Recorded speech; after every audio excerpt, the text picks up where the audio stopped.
Bonjour à tous bien-aimés, bienvenue sur cette chaîne Mon Couple, Ma Famille TV. Et aujourd'hui, on va parler de la question de l'influence de la belle famille. Alors mon frère, ma soeur, si tu ne le savais pas, le diable exerce un grand pouvoir de destruction dans les couples au travers des belles familles. Et oui, ta mère que tu aimes tant, ton père que tu aimes tant, ton frère, ton cousin, peu importe le membre de ta famille que ça peut être, cette personne peut être puissamment utilisée par le diable à tout moment pour détruire ton foyer de façon sûre.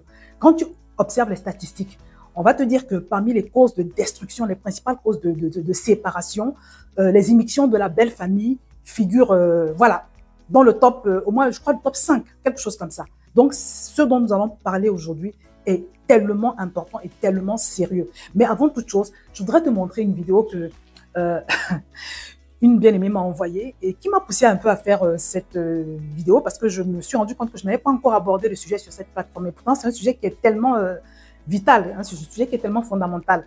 Donc, je vais te laisser regarder la vidéo et ensuite, je vais revenir pour quelques conseils. Belle-mère est super envahissante. Je suis à bout. Je suis mariée depuis 3 ans et depuis que notre fils est né, ma belle-mère se croit chez elle. Elle vient tous les jours, critique tout, change la déco et dit que ma cuisine n'est pas assez bonne pour son petit-fils. Non, ça c'est trop.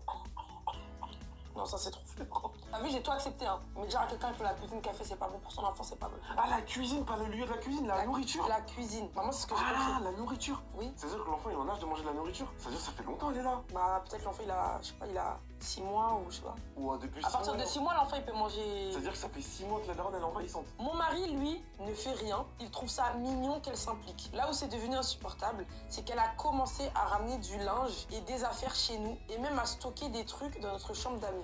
Elle vient de nous annoncer qu'elle compte passer 1 mois complet chez nous pour m'aider avec le petit. Je sens que je vais exploser, mais j'ai peur que ça crée un conflit de ouf dans la famille. Je ne profite même pas de mon congé maternité. Des conseils pour dire stop sans foutre le feu aux poudres.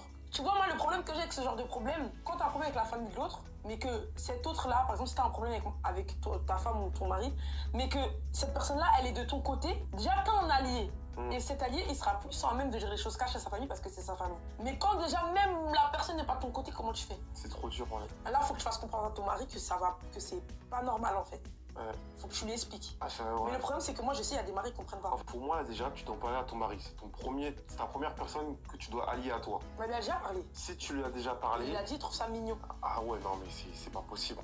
En fait, là, dans tous les cas, ça va pas été. Là, c'est sûr et certain. Ou sinon, cache, tu vas voir ta belle-mère, tu dis, Ouais. Écoute, mais calmement, t'es pas obligé de rentrer de parler dans, tu vois, sauvagement. S'énerver et tout. Tu dis, écoute, ça se trouve, elle va comprendre, hein, mais je pense qu'elle va comprendre. Si c'est quelqu'un de mature, elle va comprendre. Bah, Parce que moi, je pense que ta belle-mère, elle se rend pas compte. Je pense qu'elle est envahissante, elle va faire peut-être les choses bien. On part de ce principe-là. Elle va faire même les choses trop bien. Ok. Parce que tu connais, les darons, des fois, elles critiquent et tout, elles savent pas que c'est relou leur critique. Oui, c'est vrai. Donc, moi, je pars du principe que c'est ça. Tu dois aller voir ta belle-mère, lui dire, écoute, je suis venu habiter ici avec ton fils, on a eu un enfant, on crée notre famille, j'aimerais bien voler de mes propres ailes. Si je dois faire des erreurs, je les ferai moi-même, mais je veux pas qu'en gros il y ait quelqu'un derrière mon dos qui me dise quoi faire, parce que moi ça me dérange un peu dans ma construction de mère. Tu vois, parce que en vrai, tu veux pas faire des erreurs, donc tu dois te construire toi-même. Donc c'est pas bon en fait, c'est pas sain. En fait, ce moment il est pas. En fait, tu profites pas du moment avec ton enfant. Alors c'est les premiers mois, c'est les plus beaux moments. C'est vrai. Donc c'est pas sain ce qui se passe. Donc tu lui dis calmement tout ce que tu penses, sans animosité.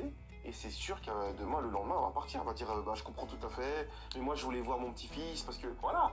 Ou si elle accepte pas, si elle dit non, je veux rester, et ben là, tu tapes du poing sur la table. Tu dois montrer que c'est toi la maîtresse du foyer, voilà, parce que c'est ton foyer, c'est toi la patronne du foyer. Ton mari, c'est le patron du foyer, mais tu es aussi la patronne du foyer et tu as ton mot à dire. Faut pas faire la femme qui dit rien, la femme pas soumise, parce que c'est un trop gros mot. Ouais. Mais une femme. Ouais, une carpette quoi, qui veut rien dire à sa belle-mère quoi. Voilà une carpette. Voilà clairement une carpette. En fait, tu dois parler. Si t'as un truc à dire, tu le dis. T'es devenue une maman, t'es devenue une vraie femme. Enfin, je dis pas que les autres, c'est pas des vraies femmes, mais tu vois ce que je veux dire. T'as quand même accouché, c'est énorme, c'est un truc de ouf.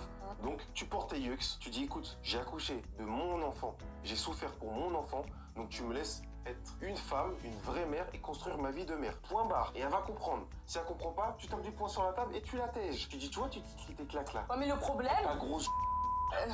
tu prends tes affaires et tu te casses. T'as trop bien parlé et ta solution elle est parfaite, sauf que des fois il y a des personnes elles sont de mauvaise foi. Ça veut dire, imagine, elle prend mal, après elle va dire à son fils, ouais, ta femme elle m'a parlé comme ça, et lui il prend les patins de sa mère. Eh ben on part de ce principe-là, donc tu sais ce que tu fais? On a tous des téléphones. Ça s'appelle dictaphone. Tu le mets et tu le poses. C'est vrai. Discrètement. Si tu sais qu'elle est de mauvaise foi et Et qu'elle si peut tu remixer. sais qu'elle est de mauvaise foi et qu'elle peut remixer, ou même pour toi, et pour que tu dises, regarde comment j'ai parlé à ta mère, dis-moi si j'ai bien parlé ou pas, tu poses le téléphone et tu enregistres la conversation. Tu parles conseil, hein. normalement et tu vas faire écouter à ton mari. Non, même pas, tu fais même pas écouter à ton mari. Tu attends la version de ta...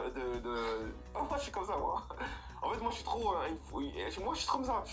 Tu dis même pas que t'es enregistré. Tu attends. Si elle dit oui, elle m'a parlé comme ci, comme ça, et que ton mari vient à gonfler le torse devant toi et dit ouais, comment t'as parlé à ma mère? Ah bon? J'ai tout enregistré.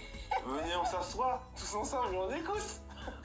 Pose le téléphone, tu croises tes mains comme ça et tu écoutes. Même ton mari, il est obligé de se mettre avec toi. Tu verras. C'est vrai. Tu verras. C'est vrai. C'est sûr et certain. C'est sûr. Donc on part de ce principe-là. Normalement, je t'ai donné toutes les solutions. Et t'inquiète pas, de toute façon, en fait, au bout d'un moment, il faut les porter. Oui. T'es une femme, t'es une vraie femme. Tu les portes, tu les poses. Et c'est comme ça, c'est ton foyer. C'est pas ta belle-mère qui paye le loyer. C'est toi. C'est pas ta belle-mère qui paye les couches. C'est pas ta belle-mère qui paye l'eau, l'électricité, la nourriture du gosse. C'est pas ta belle-mère qui l'a accouché, tout simplement, cet enfant. Donc, tu portes tes coups, tu y vas. Point barre. J'ai rien à rajouter. C'est tout. Allez, tu passes en caisse, toi. T'as dit, je te mets 300 € 10 d'honneur. sur 10, j'ai rien à dire. D'habitude, je facture 60, mais là, je te mets 300 pour ta gueule. Allez, sois le suivant, là. Ça commence à me gaver, tout ça, là.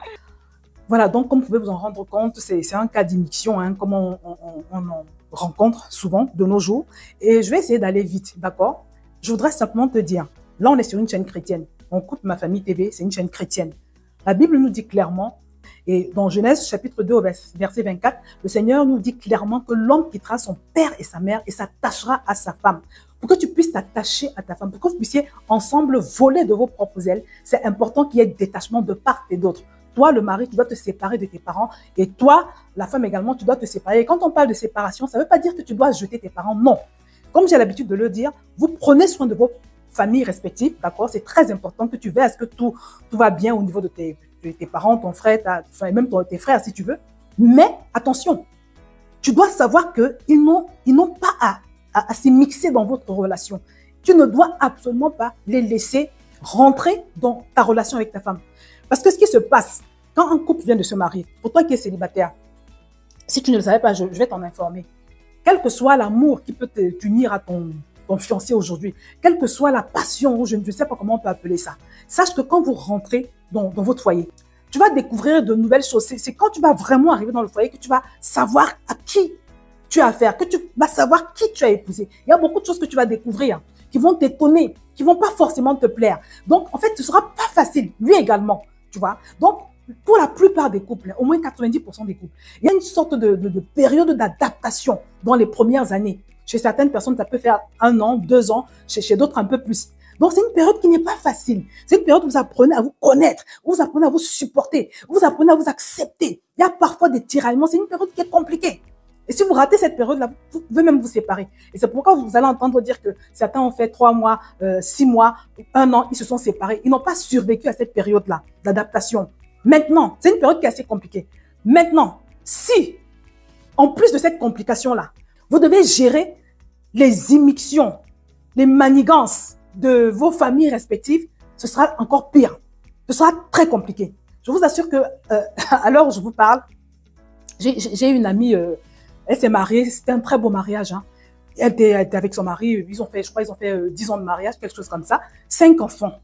Je vous assure que à un moment donné, le monsieur a commis l'erreur de commencer à se plaindre des agissements de son épouse auprès de ses parents. Et je vous assure que les parents sont rentrés. Il n'y avait pas que les parents. Il y avait les sœurs, les tantes. Ils sont rentrés dans le couple.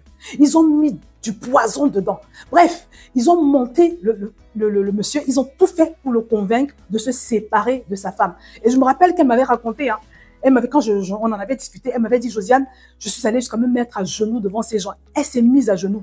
Elle s'est mise à genoux devant les membres de sa famille. Pourquoi on ne la répudie pas? Mais malgré cela, son mari l'a quand même répudiée. Je ne sais pas si vous vous rendez compte. Mais pour moi, c'était comme un rêve en fait. C'est comme un cauchemar. J'étais tellement scandalisée. Vous voyez comment une belle famille, si vous leur donnez ce pouvoir-là, a la capacité de détruire un couple. Et c'est un sujet que vous devez impérativement aborder pendant les fiançailles. C'est-à-dire, quelle est la place que la belle famille aura? C'est-à-dire que, et même au-delà des discussions qu'on pouvait avoir, toi, la femme, observe son comportement avec sa famille. Tu peux déjà voir si c'est quelqu'un qui a tendance à être, quelqu'un qu'on traite un peu comme une marionnette, quelqu'un qui a tendance à faire tout ce que sa famille lui dit, quelqu'un qui a tendance à tout reporter à sa famille. Tu peux déjà observer ça là maintenant. Mais si tu n'arrives à rien observer, tu peux en discuter. Pareil aussi pour l'homme, tu peux observer comment elle vit avec sa mère, quelle est leur relation. Si c'est une maman qui est, comment je peux dire, mère poule, si c'est une maman qui est pesante, si c'est une maman qui est envahissante, tu peux déjà le voir. Mais mon point est de vous encourager à vraiment prendre le temps d'en discuter, de savoir quelle est la place que vous allez donner à la belle famille. C'est très important. Est-ce que vous avez l'intention de les laisser, s'installer? Parce qu'il y a des gens qui s'installent physiquement. Moi, en Afrique, voilà, beaucoup de parents vivent dans les foyers de leurs enfants, par exemple. Et c'est comme ça, parfois, c'est toute la vie. C'est très important de déterminer quelles sont les limites, comment vous allez les gérer, parlez-en en fonction de ce que vous aurez observé. C'est très important. Ça peut vous épargner beaucoup de choses, ça peut vous sauver. Et si tu te rends compte que ton mari ne comprend pas certaines choses, ou bien ta femme, enfin pas ton mari, si tu te rends compte que ton fiancé ou ta fiancée ne comprend pas certaines choses, discutez-en avec une personne qui est mature dans la foi. Et également, la deuxième chose que je voudrais dire pour en revenir à la vidéo, d'accord, que je viens de vous présenter, c'est au conjoint, à chacun des conjoints, d'imposer des limites. Si ta maman se comporte comme cette femme qui est évoquée dans la vidéo, qui rentre chez vous, elle fait ce qu'elle veut, elle fait des remarques, c'est à toi, l'homme, de lui mettre à la limite. C'est à toi de lui dire, non maman, là je suis chez moi. J'estime que tu dois respecter ma femme. Ma femme, elle a droit à ce respect. Tu ne le fais pas devant elle. D'accord? Tu dois avoir une discussion avec ta maman en tant qu'un monsieur mature. Si tu veux préserver ton foyer, mon frère, ma soeur, tu dois impérativement établir cette limite. Parce qu'en fait, la vérité, c'est que tes parents, tes frères, tes soeurs, tes tantes, tes oncles ne pourront jamais aller au-delà de la limite que tu leur auras imposée. Donc, c'est à vous, les conjoints, de déterminer cela, vraiment. Et il n'y a rien de pire que de tomber sur un conjoint faible de caractère, ou bien sur une conjointe faible de caractère. Voilà. Qui est la fille à sa maman, ou bien qui est le fils à sa maman ou à son papa, je sais pas. C'est terrible. Ça veut dire que tu ouvres toi-même la porte, tu autorises le diable à détruire ton foyer. En sachant que quand le diable veut détruire, il vient pas. Hein, il vient pas avec. Les gens pensent que quand on parle du diable qui vient détruire un foyer, vous allez voir quelqu'un avec une robe noire et des cordes. Non, non, non. Quand Satan veut détruire, il passe par les gens. Quand Dieu également veut bénir, il passe par les gens. Donc attention. Et malheureusement, cette personne, ça peut parfois être un proche. Ça peut être même ton enfant, tu vois. Soyez-en conscients. Donc soyez-en conscients, les amis, et soyez fermes avec ça. Je le répète, occupez-vous de vos parents. Vraiment, encadrez-les, entourez-les, c'est très important. Honorez-les. La Bible dit d'honorer les parents. Mais le fait d'honorer ton père ou ta mère ne leur donne pas le droit, ou bien le fait que tu doives honorer tes parents ne signifie pas que tu dois perdre, comment je peux dire, ton autonomie dans ton foyer. Je ne sais pas si je peux parler d'autonomie ou, voilà, ta paix. Non, c'est parce que la vie à deux déjà n'est pas simple, comme je l'ai dit. C'est assez compliqué. Donc vraiment, on n'a pas besoin des complications supplémentaires que les beaux-parents peuvent voilà, créer. Donc tu n'es pas non plus obligé de parler de tout ce qui se passe dans ton foyer à tes parents, d'accord? Non. Et ils peuvent vous donner des conseils, d'accord? Ils peuvent vous donner des conseils que vous prenez si vous le sentez. Vous n'êtes même pas obligé de prendre tous leurs conseils. Voilà, parce qu'ils ont eu leur vie, ils ont leur vie, d'accord? Et vous aussi, vous avez le droit d'avoir la vôtre. C'est très important. Et de toutes les façons, Dieu recommande, d'accord, que le couple se sépare de ses parents. Il est aussi ferme en ce qui concerne le fait que personne ne doit se permettre de séparer un couple. Parce que le mariage, aux yeux de Dieu, c'est vraiment une institution, c'est quelque chose de sacré. Et c'est ça qu'il dit que tout le monde doit honorer le mariage. Tout le monde doit honorer le mariage. Voilà. Je tenais vraiment à faire ce partage. C'est vraiment assez important. Les parents sont une bénédiction, les tantes, les oncles, les frères, les sœurs. Mais en homme mature, en femme mature, mettez-leur des limites. Aimez-les, bénissez-les, comme vous voulez, mais mettez-leur des limites. Et si vous voulez les aider, d'accord, idéalement, faites-le à distance. Là, je parle des nièces, des neveux, voilà, qui parfois aussi viennent dans les foyers pour créer... Non, non, non. Je le répète, la vie à deux, déjà, n'est pas facile, elle n'est pas aisée. Donc, vous n'avez pas besoin de choses extérieures ou de personnes extérieures qui vont venir vous la rendre encore plus dure. Ne permettez à aucun élément extérieur, à aucune personne extérieure de détruire votre couple. C'est une décision de sagesse. Voilà. Donc, C'est ce que je voulais partager avec vous. N'hésitez pas à vous inscrire à ma newsletter parce que la formation arrive. C'est vrai que ça prend un peu de temps, mais ça prend du temps parce qu'elle sera excellente par la grâce de Dieu et l'assistance du Saint-Esprit. Donc, inscris-toi à ma newsletter et comme ça, quand ma formation concernant le couple qui va s'adresser aux célibataires comme aux mariés sera disponible, tu seras parmi les premières personnes à être averties. Donc, je vais m'arrêter là pour aujourd'hui en t'invitant à partager cette vidéo. Et si tu n'es pas encore abonné, bien évidemment, je t'invite également à le faire. Je vais m'arrêter là et je te dis à très bientôt sur cette chaîne.